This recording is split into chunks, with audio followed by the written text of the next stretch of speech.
makers, it is Jo here, and today I am here with a Sewalong and we're going to be making a really on-trend crossbody bag. I'm going to be using the Ferris crossbody pack bag. This bag comes in 3 different sizes. I'm going to make the large one because it's easier for me to show you the techniques on a larger scale, but it goes right down to a really small pack, which is useful if you're a runner and you want to put your door key or just something really small like your iPod or something in your little crossbody or waist bag. You can wear it across the front, across the back, or around your waist, and you can choose all kinds of different fabrics to make it in. The great thing about bag making is you can go all out and choose your own specific fabrics and do lots of different finishes, or you can use it as a stash busting project where you use up some of your fabric scraps. Today I'm using a neoprene fabric, which is a spongy double knit fabric, and it's quite thick so it holds the shape of a bag really well. If you want to use a lighter fabric in this pattern, like a canvas or a cotton or a drill or a twill or just your favourite poplin because it has such a great print on it, then you can do that too by adding a layer of fusible fleece. I'll show you a piece of that later in the video.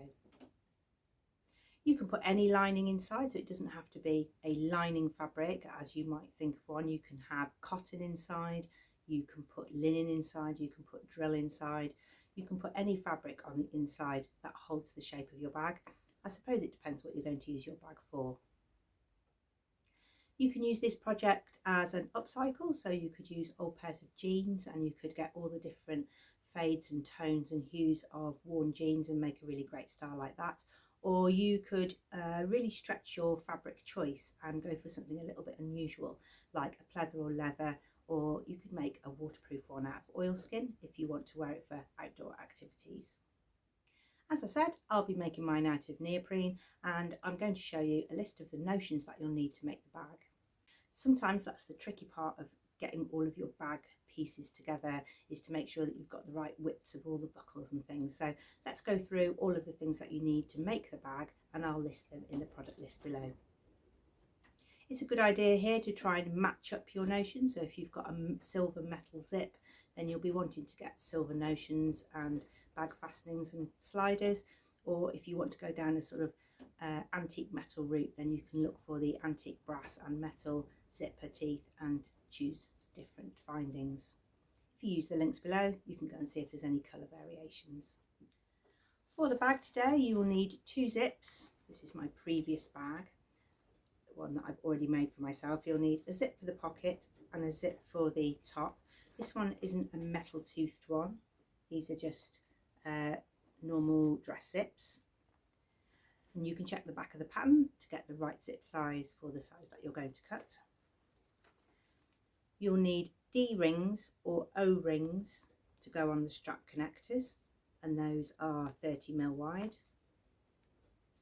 And you'll need a swivel clip, and that's what makes it so easy to get on and off, and you'll need 2 of those, 1 for each end. And you'll also need a slider so that you can adjust the length of your strap. Depending on your fabric choice, you might also need a particular needle. So for that pleather one, I used a leather needle so that I could get through all of the layers. For any other fabric you want to match to your fabric type. And you might also find in all bag making that clips are useful for joining layers together. Once you get a few seam intersections, some of the bag areas can get a little bit bulky. In today's video, I have got a zip which is actually for the medium bag, but that I ended up cutting out the large bag. So you'll notice in my sew along today, my upper zip is a little bit short, but I got round it by sewing a seam on each end. But if you're making the large bag, then your zip will go from one end to the other end of the top opening. Another thing to note is if you're using a fabric, you probably wouldn't pre-wash it if you were making a bag, but I use neoprene today, and you will see in the video my hands are getting bluer and bluer and more grey because I didn't wash the fabric because I didn't need to for shrinking purposes, but some of the dye residue was coming off on my hands. Today's video is made with a voiceover, and you'll see me make the front pocket really slowly and carefully, but then when you come to put the top pocket on, you'll be using some of the same techniques. You'll be sandwiching the outer bag and the lining between a zip. You'll be able to see the position of the zip when you see the front pocket section. I'm making a crossbody bag with this fabric today, and the reason I've chosen this fabric is because it's already thick. So in the pattern that I've chosen, there is the option to add a fusible fleece or a fusible foam to strengthen the fabric, but I can eliminate this part of the pattern because my fabric is stable and will already hold the shape of a bag. If you're making any bag pattern, either from Sallie Tomato or Noodlehead, you'll find that on the cutting list, lots of the shapes are rectangles or a measured out shape. I really recommend that you trace off any curved pattern pieces so that you know you're getting the right sizes and the right ones. And even if one of the pattern piece is a measured out one in a rectangle shape, that you measure out and make a template, so that if you want to make this bag again, you don't have to measure directly onto your fabric all over again. In the pattern, there's cutting instructions and instructions with pictures, and there are the pattern pieces in the different sizes, a cutting layout, and small pieces to trace off. The instructions are really comprehensive, and there's a diagram for each small step in the pattern. Because of the thickness of neoprene, I find it easier to cut with a rotary cutter. Scissors are fine. You could use household scissors actually, because it's so thick that you don't want to force the blades open on your dressmaking scissors if you use them for fine fabrics. It's best to cut neoprene in a single layer, because if you try and cut something on the fold, it's so thick and bouncy that you'll lose that distance there, which is called the turn of cloth, so you won't have an accurate piece.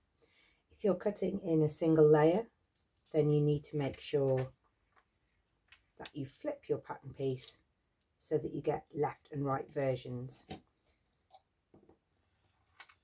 Keep your pattern pieces with the fabric pieces so that when you follow the instructions, you can easily collect each piece for the next part of construction. The first part of the pattern is to make the front pocket and the front part of your bag. Step one is to make the front pocket. So I'm going to put the zip right side facing the right side of the fabric. I'm going to put it on with a little bit of quilter's basting tape. It just helps to steady the zip on a bulky fabric, or if you've got a bulkier zip like a metal edged one. You can use clips as well, as long as you secure it in place.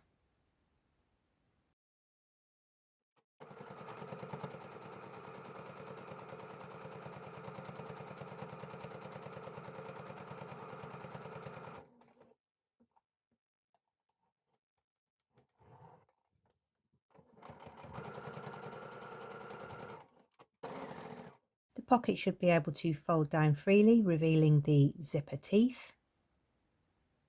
Next, you're going to take the lining, that's piece A, and you're going to put that onto the wrong side of the zipper. So the zip is now sandwiched between the pocket lining and the front of your bag. When it's sewn, you should be able to push the lining away, and if you've got suitable fabric, you can give it a good press. I'm working with neoprene, so I'm skipping a little bit of the pressing, using my fingers to manipulate the fabric and keep them running towards the pocket so they're not billowing up around the zipper teeth. That's all away from the zip edge, and now I can top stitch. Once it's top stitched, you'll be able to open your zip without anything getting caught in the teeth, and you will see the lining with the top stitching on the inside. Next, you're going to tack those pieces together to stop them moving around, so it acts as one pocket front. This is the top panel, and this is going to go on the other side of the zip, and again I'm going to be using my quilter's tape to hold that in place.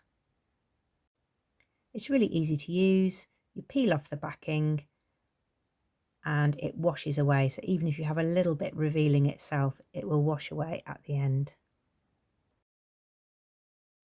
You can secure again with clips if you want to, but really it's very secure. And now you can stitch and top stitch.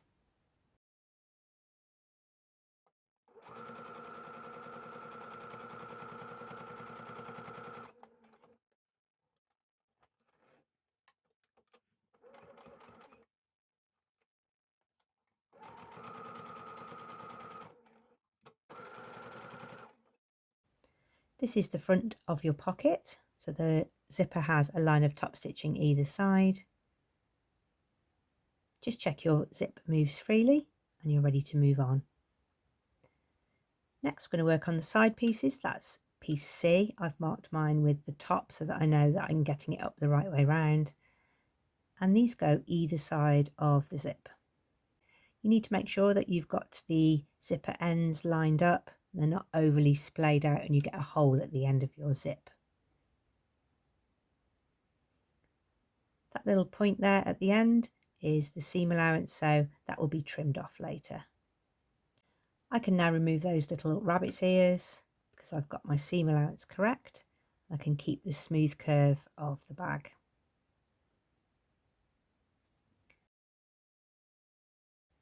You can choose to add top stitching detail throughout, so you might put some down here as well. I'm using neoprene, so I'm keeping mine untop stitched. This is the top of the bag. It's two pieces, an outer and a lining, and you're going to put the zip around the curved edge. As I said in the intro, my zip is a little bit short, so I'm going to sew the ends and add the zip. My zip is centered, so it will have the same distance either end that I will blend into the seam.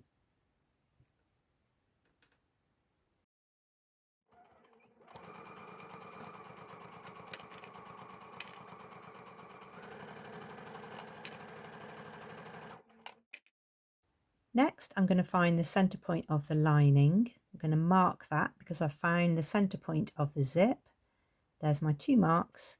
I'm going to line them up again with the lining on the wrong side of the zip, making the little zip sandwich.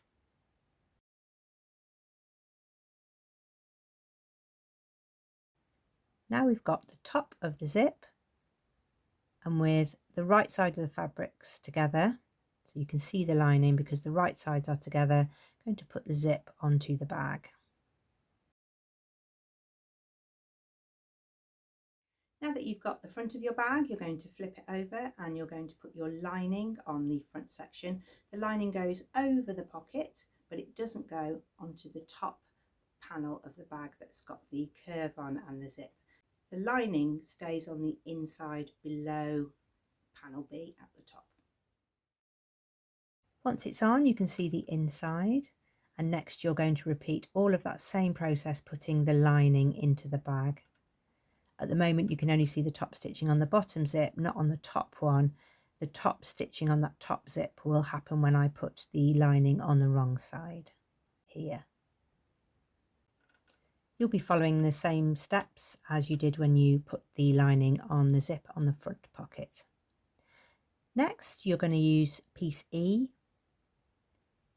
and that means you're going to put your outer fabrics together, right sides together, and your lining fabrics right sides together. You can do this in two passes, or you can pinch them both together and sew it in one go, which is what I did. And then you're going to tack together all of the pieces.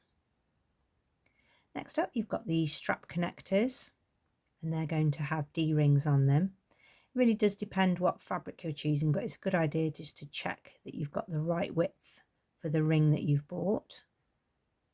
Mine are 30mm. And in the pattern it suggests you fold the edges in and then fold your connector in half, but mine's quite spongy, so I'm going to adapt the pattern for using neoprene.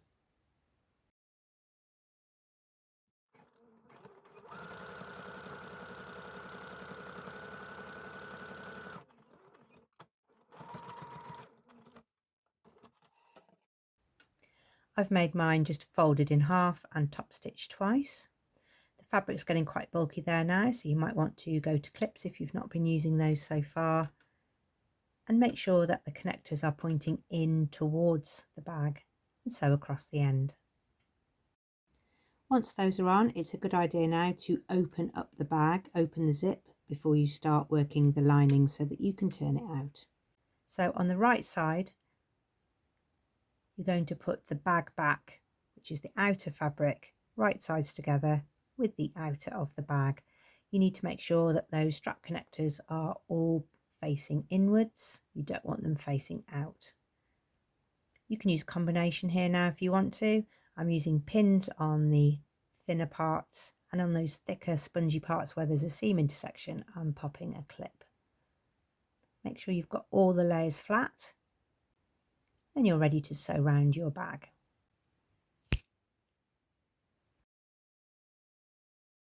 You sew all the way around. Remember you had your zip open, and now you're going to put the lining on the lining side of the bag, but this time you're going to leave a gap at the bottom to turn the bag out. So I'm going to put my pins in vertically to remind me not to sew past there, and pin and clip as before. When it's sewn, I'll turn it the right way out.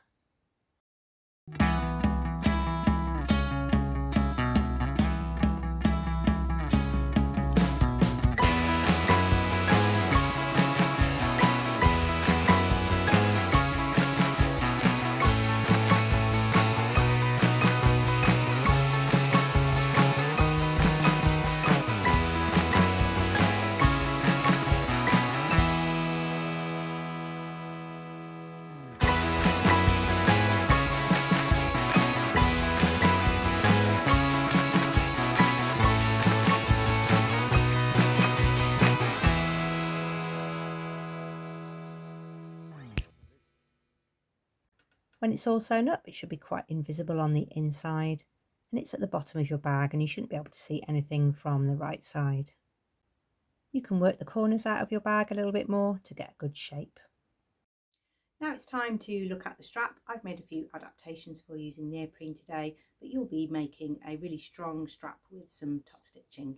You can choose 1 layer or 2 rows of top stitching, whatever finish you want to have on your bag. This is the strap piece, and again I'm making an adaptation for neoprene because I can't fold those 2 edges in, and so again it's too thick and spongy, so I'm just folding my neoprene in half because it doesn't fray.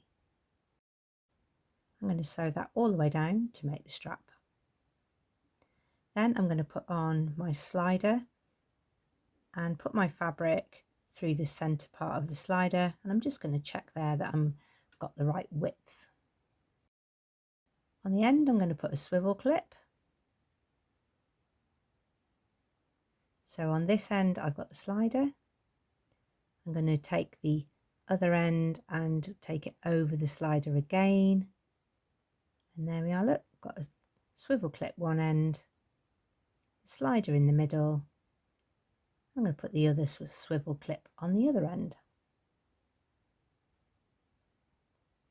I've zigzagged across my fabric because I can't fold the raw edge under. So I've got it on a wide zigzag, but very close in texture, going forwards and back. And it's making for a really nice finish there where you can't see a raw edge, but I've got a neat satin stitched line. The swivel clips clip onto the D-rings, and you can wear your bag crossbody or as a waist bag. This is my neoprene version of the Ferris crossbody bag.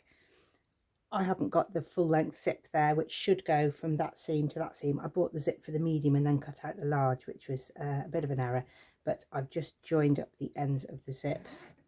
Still a perfectly great bag. It's soft on the back, which makes it comfortable to wear, and you can change the strap position. Today I made a slight adjustment for using neoprene, so I just folded that strap in half.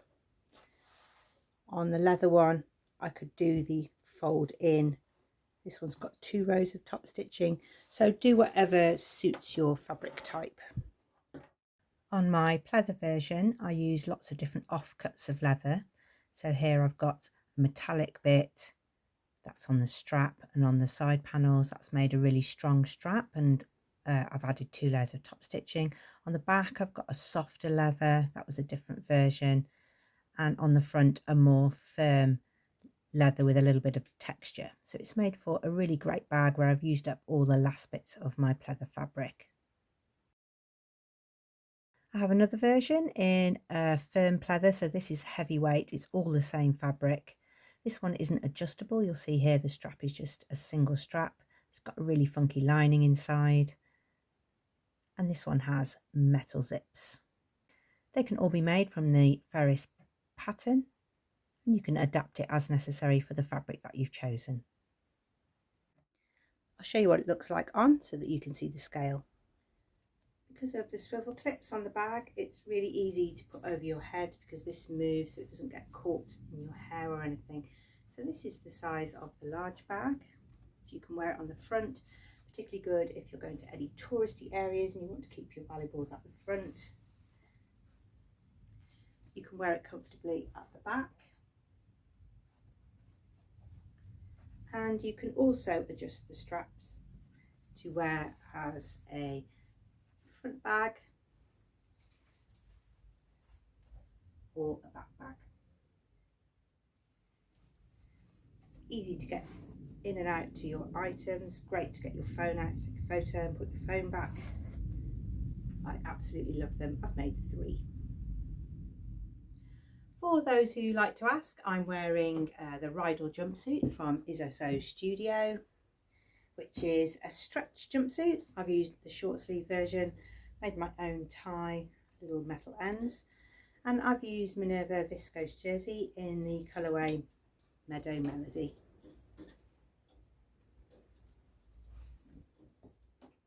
Hope you have enjoyed today's sew along. I really enjoy bag making.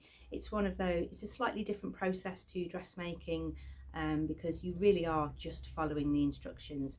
Bag making needs to be done in absolutely the right order of the instructions so that everything is folded to the inside, pressed to the right direction, everything's enclosed. So you need to do everything in the right order and not skip any steps. If you want to use a different fabric, so you want to use a woven or a cotton fabric, and you want your bag to have a sort of showerproof quality, or you want it to be a little bit more waterproof than just cotton or linen, then you can use an Oddy coat. An Oddy coat is a waterproof gel, and you spread it on the fabric flat before you cut out, and it creates a waterproof barrier in your fabric. It soaks into the fabric as well, so it doesn't just sit on the top and crack off. It soaks in and makes a lacquered finish. It means that your bag will be waterproof, and you can also wash it and wipe it afterwards. I'll list this product below, and I'm going to do a video on how to use Oddy coat really soon, so keep your eyes peeled for that. We would love to see anything that you've been making, so do make a free account over at Minerva, or you can click subscribe here on YouTube to see more of our sewing content. Thank you very much for watching. See you all soon.